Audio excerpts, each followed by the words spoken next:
Welcome to Tea Time with Vince and Frank. And we're here at the EDSA, what do you call it? Total gas station in EDSA in Mandaluyong. How did you get here? Well, you know what, Frank? I had to break the law to get here. I know, because if you read the MMDA rules for yellow lanes, which I may read to you. Please read it to us. Private vehicles may only enter the PUV lanes, this one, when making right turns to side roads of EDSA or when entering EDSA from side roads. There are appropriate lane markings for this purpose. And the problem here, Frank, there's is there are no appropriate lane markings if you want to fill up with gas here in Total or any of the gas stations along the stretch of EDSA. Then technically, according to the MMDA's own rules, you can't. So technically, I broke the law. Yes. Let's drink to that. Good idea. So the problem, Frank, is that not only are there gas stations along the stretch of EDSA, there's also a hospital. For those who are familiar with this area in Mandaluyong, there's actually what we used to call Polymedic. I think it's called Victor Potenciano Medical Center. And I just drove by here, Frank, and there are no white gas lines to the hospital. What do you think about that? I think it's something that the MMDA has to address because it's an issue, this whole yellow lane thing, right? They are issuing how many thousands of tickets on that? A lot, an awful lot, with the no contact apprehension and with contact apprehension. There's a lot of people who get yellow lane tickets, and the way we see this and the way your research showed, I believe there's a very strong case to say that every single one of them can be contested with a very good chance of being chucked out. I agree, Frank. I mean, sometime in December, I got a ticket in the mail from their no contact apprehension policy, citing me for violating the yellow bus lane policy. And because of that, I actually did a whole episode on yeah, I remember you did that, and that's why I kind of wanted us to pick that up today, because I mean, there's other big topics we could talk about, the subway or more ticket traps, but this one is a very immediate thing that, I mean, look at all the, I mean, we're at the side of EDSA, right?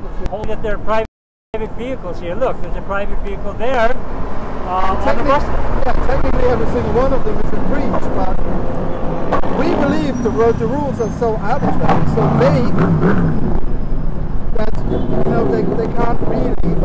Yeah, I mean, so you read the regulation, and this is from Memorandum Circular number 08, series of 2012, section 3C. And in that regulation, in that Memorandum Circular, that's the only phrase that refers to the use of the yellow bus lanes by private vehicles, just as you read it, word for word. And if we were to be strict about it, Frank, no car would be able to enter this gas station or any of the gas stations. That's clearly not right. They really have to, I mean, what are the options? What could they do? I mean, it's good for us to criticize it, and there clearly is a fault. And I remember you even went around with the tape measure, right? Yeah, to see if right. the 100 meter, right, which turned out to be what, 25 meters? Yeah, I mean, but even that 100 meters, Frank, is just something that I received via Twitter because I asked. But if you read the regulation, it's not in law, exactly. It's not in the regulation. So how again, can they give any tickets for it? This is my point. On what basis can they legally issue tickets to motorists who are in the yellow bus lane?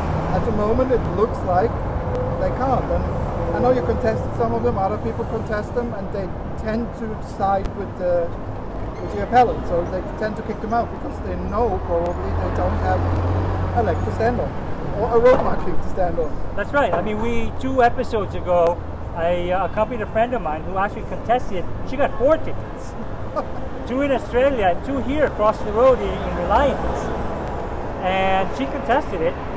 I don't know how what the result was, because they were supposed to give her a response within a week. She hasn't texted me back, so I don't know what happened to that. But certainly the regulation is very vague. And I think the MMDA has unfairly issued tickets to motorists who are legitimately trying to exit and enter EDSA. So what could be a solution for that? How could we be constructive about this and suggest something to MMDA how to fix this mess? I think on the one hand, Frank, I think legitimately you want to give buses a clear lane so that they can move quickly. I mean, that's just without a doubt, because as we spoke about before, 80% of the people on the roads in Metro Manila are commuting. Yeah. And a lot of them are in these buses going EDSA. And to make it more convenient for them, definitely they should have a dedicated bus. So one option would be to do it like Jakarta does in Indonesia. They have this BRT line, which is a dedicated bus line. I remember seeing it, and I believe it's actually physically separated from the other lanes. Yeah. Only buses are allowed. If they see a private vehicle in, it's clear as a ticket, and the cops are waiting, and there's no excuses. Enter it. Right. That's one option. Maybe we could have the inside or the outside lane. Right. I think perhaps most inside lane would BRTs, make sense, yeah. Most BRTs are on the inside lane. And in fairness to the MMDA, it's not within their mandate to implement the BRT. No, but they could suggest it. Right. The MMDA could support the idea. And I suggested this in my first video, is that they should support the BRT. What are some other solutions that the MMDA could come up with? You could just say, bugger it and go free for all. Right. Not enforce it. Because if you look here, I mean, how many of these cars are going to get tickets? There's literally hundreds of cars rolling past right now. Let's take a look at that. There's rules, so what about them? Yeah, exactly. I mean, you have hundreds of, as you said, hundreds of vehicles, and then these are vehicles that are legitimately, many of them are legitimately just entering EDSA or exiting EDSA, maybe to a gas station or maybe to a side road.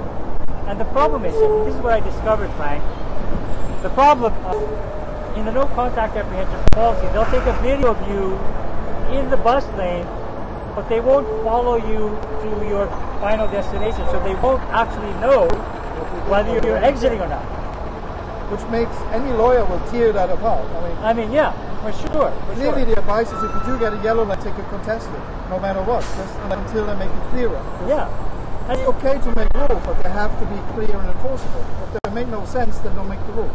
Exactly. I mean, I agree with you 100% there, Frank.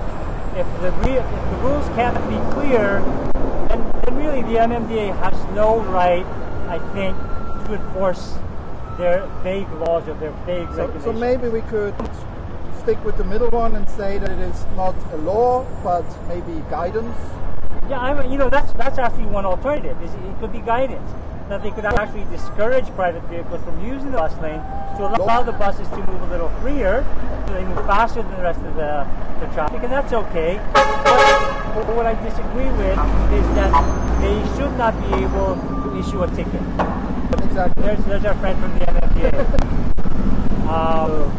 Yeah, well that's right. I mean, as the law stands right now, there shouldn't be any yellow lane tickets. Yeah. And that's, unless some lawyer proves it's different, that's the way you could interpret the law. You know what, Frank? I think I'm going to take up law. just so I can contest this yellow bus lane policy of the MMDA. Well, maybe if anyone out there has gotten these tickets or contested them, get in touch with us. And then, Yeah, exactly. If we could get maybe a commuter group or a motoring group to really file some sort of petition for the MMDA to clarify its rule, because as you read it, as it stands today, the rule is not clear, and it really creates an awkward situation. Exactly. I mean, that can't go on as it is. It's hard enough to drive here as it is.